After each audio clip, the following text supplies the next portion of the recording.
Boxing update po tayo mga idol. Cuadro Alas Casimero ng isang angas ng Pinas ay lalaban uli. Pag-usapan natin yan mga idol.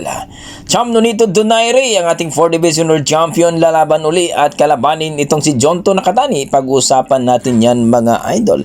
Pero kung bago kayo sa ating YouTube channel, baka pwede makahingi ng isang like, subscribe at pakipindot na rin ang ating notification bell mga idol.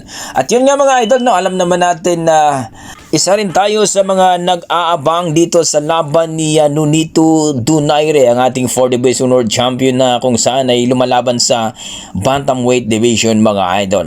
Ayon sa ating mga balita mga idol na itong si Cham Nonito Donaire ay lalaban daw uli at kakalabanin itong si Jonto Nakatani, ang champion po ng WBC sa Bantamweight Division, na kung saan ay ito nga ang tumalo kay